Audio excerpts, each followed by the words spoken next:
Hello, friends. I welcome you all at my YouTube channel, Study of Political Science SPS Online Classes. This is me, Tilak Raj Sharma, Research Scholar, Department of Political Science, University of Jammu. So, friends, before moving towards our new lecture, I wanted to have a quick review of our previous classes or our previous lectures. In our first lecture, we were talking about the study of political science, the meaning, definition, and its scope, as well as its nature. When we were talking about the meaning, definition, nature, and scope, so one thing came out that the study of state occupies a prominent and a significant position in the studies of political science. So we make difference and distinctions between state and nation, between state and civil society, as well as state and government. So today we will be dealing with that how this political entity which is called state came into being. When we were saying how it came into being, so different people have different opinion and given different theories about its origin. Some says that state emerged because of its historical evolution. Some says that it is because of a divine origin. But maximum of political thinkers talks about the state a deliberate construction and a deliberate attempt to avoid the chaos created in the society. So, in order to make the life of people well regulated, channelized, and ordered life, so an artificial institution was created called state. The most prominent exponent of this school of thought called the social contract theory. When we are talking about the social contract theory, the main propounders and the proponents were first Thomas Hobbes, second John Locke, and third Jean-Jacques Rousseau. Now, when we are talking about all these three thinkers, they all three started with the concept of state of nature, then social contract, then the sovereign or the theory of sovereignty. So when we talk about the key concepts, now what actually we mean with the state of nature? The state of nature as universally defined as a pre-social condition. Some may call it as a pre-political condition, but it is mostly accepted as a pre-social condition. Now, what is the social contract? Social contract can be seen as an agreement between first the members of the community and the members of the community and sovereign.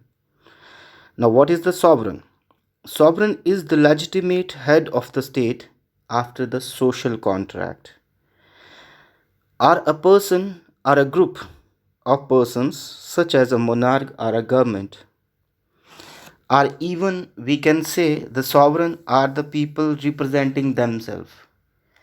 The best example in this context is when we talk about the Constitution of India. The Constitution of India started with the words, "We the people of India," and when going again, having solemnly resolved to constitute India.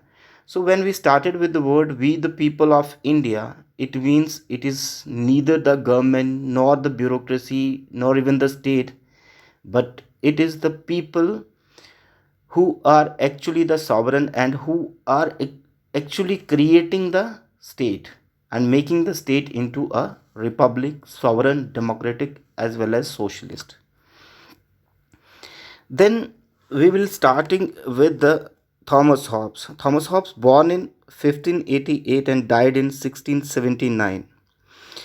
Now please note down the highlighted points. Thomas Hobbes argues in favor of absolute monarchy. He published his celebrated book Leviathan in 1651. In this book, he gave a striking exposition to the theory of social contract. His object was to defend the absolute power of the monarch, and he used the doctrine of social contract to support it. When we are talking about the early modern thinkers like Machiavelli or the like Hobbes, when we are talking about both these, so impact of the local conditions of Europe were actually maximum on their thinking. So they have actually given a very gloomy picture of the human nature. So when he defined the concept of state of nature and life in that, he talked about that the state of nature and the life was solitary, poor, nasty, brutish, and short. So Thomas Hobbes believed that humans are inherently bad because everyone is self-interested. Hobbes felt it was to submit to the will of a sovereign without question. So man enters into the government for safety. The main role of the government is to protect its citizens. So rights and liberties always come after safety and protection. Never overthrow the government because doing so is to create anarchy and then there is no safety. Basically, when Thomas Hobbes justifying that why he is showering the absolute powers on the monarch, actually he termed and contextualized the state of nature as a state of chaos where happens the war of all against all and everybody was fighting with everyone.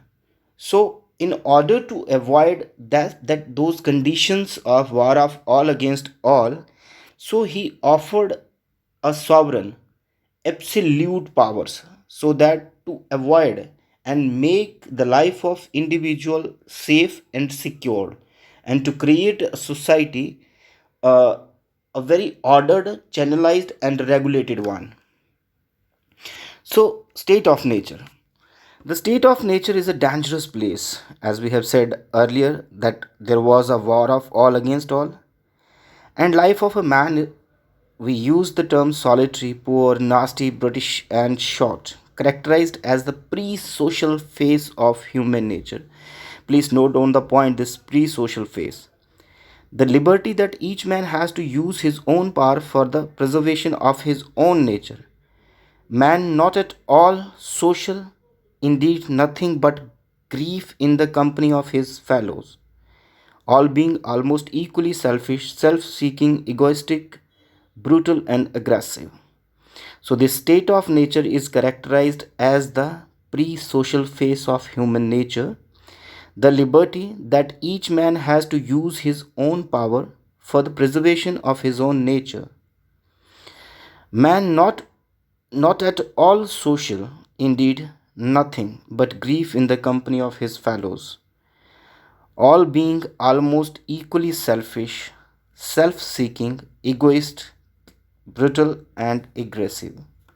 So, kindly note down these words that he uses the five bad points about the human nature. First one is solitary, poor, nasty, brutish, and short. Then he talk about that his fellow beings are selfish, self seeking, egoistic, brutal, and aggressive. And he termed this period of state of nature as the pre social phase. Kindly note down the word. Then Thomas Hobbes on social contract. when contracting parties are sitting together to make a sovereign, so they agree to surrender their natural rights into the hands of common superior and to obey his commands, which is established a contract binding each and all to unquestioning obedience to a sovereign could really stable commonwealth. So I hope you understand that he hasn't give any right to the individual to question that sovereign, because it is your will through which you have submitted your will to that sovereign to rule you unconditionally, and that sovereign will be providing security and safety and making the society an ordered and well channelized way. So when we talk about that, do we have any right to enter into a new contract or to disobey to the and not obey to the sovereign? No. But Hobbes put only one question of disobeying the sovereign only when it comes to your life. So right to life was intact with individual. Other natural rights were submitted to this sovereign. So second was the John Locke. John Locke argues in favor of the representational democracy. He was anti-royalist. He is an English political philosopher, advocates of limited monarchy in England. The theory of John Locke is found in his book Two Treatises on Civil Government, published in 1690, defended the ultimate right of the people to depose the monarch from his authority if he ever deprived them of their liberties and properties. So please note down this, that he has given people the liberties, the right to protest against the absolute authority of the state only in the case when the natural rights were hampered. The first treatise is concerned almost exclusively with refuting the argument of Robert Filmer's Patriarcha, that political authority was derived from religious authority, also known by descriptions of the divine rights of the king. So, what I said, refuting the argument of Filmer and his theory of divine right of kings. The second treatise contained the Locke's own constructive views of the aims and justification for civil government. So there is an apparent difference between two treatises. He believed that people entered into society to protect their right to life, liberty, and property. Thomas Jefferson, the author of the Declaration of Independence, admired Locke. Thomas Jefferson, who authored the American Bill of Rights and American Independence uh, Act, he admired the saying and the the natural rights advocated by John Locke. The government's main job is to protect the citizens' property. If the government is not providing you with the protection for your property, you have the right to revolt. Justified American Revolution. So John Locke termed state of nature as pre-political and not pre-social. Like unlike Hobbes talk about that it's pre-social, but Locke said it's pre-political.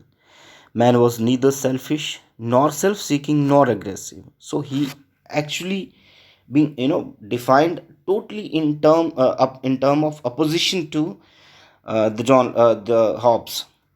Men were equal and free to act they thought fit, but within the bonds of the law of nature. The state of nature exists at any time humans haven't entered into an agreement with each other to participate in a government. Even so, it is not chaotic because of human rationality and the three natural rights, right to life, liberty, and property. Man was neither selfish nor self seeking nor aggressive. Men were equal and free to act they thought fit, but within the bonds of the law of nature. So, why now if man is so good and living so beautiful life, then what is the need of the state? That's an obvious question. So to answer this, that man need for civil society, which remained unsatisfied in the state of nature. They want to an established settled known law. Settled known law. Second, the want of known and indifferent judge. So one is the legislative body, the other is the judicial organ. Third, they want to an executive power to enforce just decisions. According to Locke, this ill condition was due to three important wants. Now, the state of nature again. The social contract was no more than the transfer of certain rights and powers to that man remains rights would be protected and preserved. The contract was for limited and specific purposes, and what was given up was transferred to the community as a whole and not to a man or to the assembly of men. Now he portrayed two contracts. Please note down, not single contract, two contract. A contract which was brought into being the civil society or the state, and second, a governmental contract when society is a society in its corporate capacity established a government and selected a ruler to remove the inconvenience which necessitates the formation of civil society or the state. Third, the law recognizes the existence of three powers in the civil society.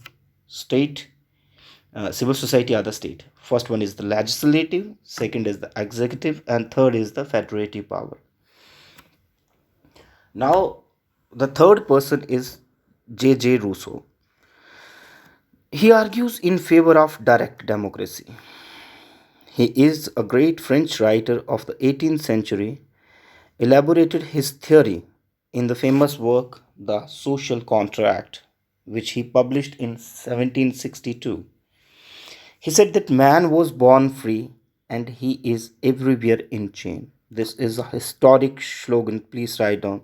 His book, actually, The Social Contract, starts from the beginning with these words that man is born free and everywhere he is in chain. His most famous works are Discourses on the Origin and Foundation of Inequality among men, The Social Contract, believed that humans are born inherently good. He coined the term noble savage, please note down. However, once the idea of private property was introduced, mankind experienced a fall from grace.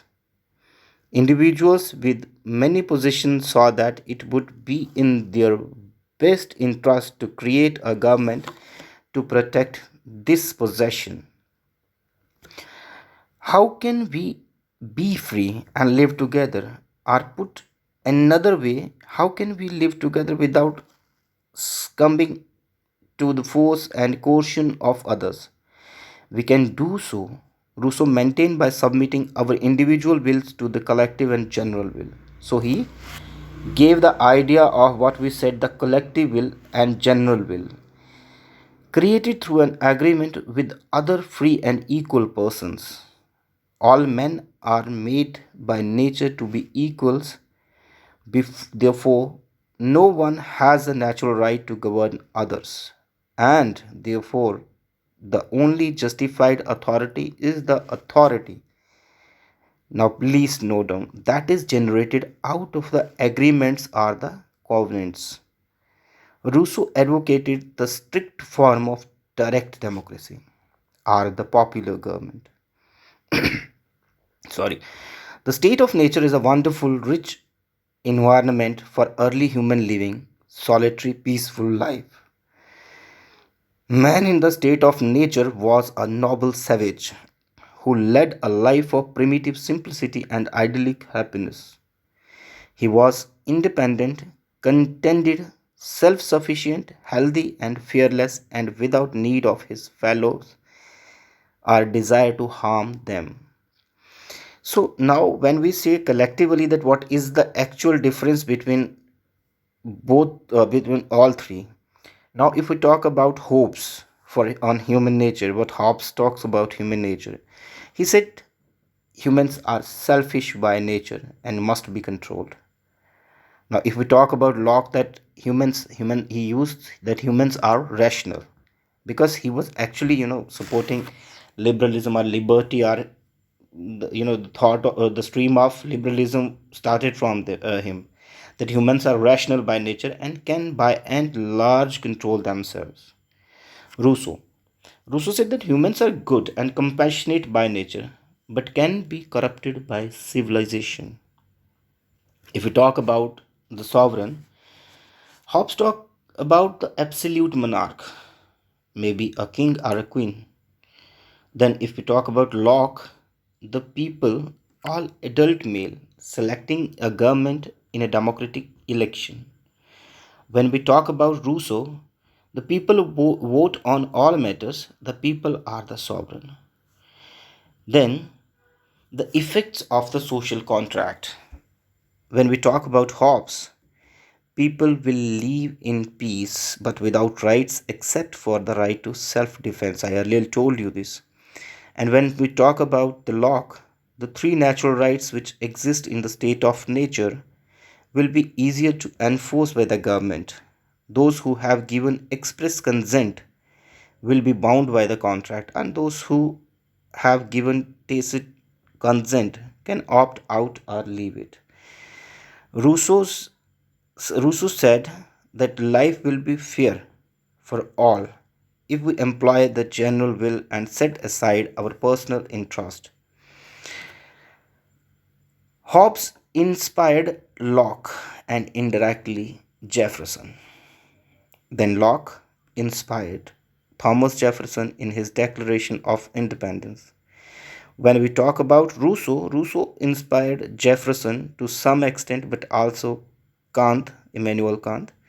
Marxism, the environmental movement, respect for indigenous people, and the modern child pedagogy. So, guys, I'm supposed to say thank you so much for the encouragement and consistently listening me. And I'm sorry for not uploading any video from last 3 days. And I'm sorry for and happy to see maximum of your messages and calls. Kindly subscribe my channel for more such videos. Thank you so much.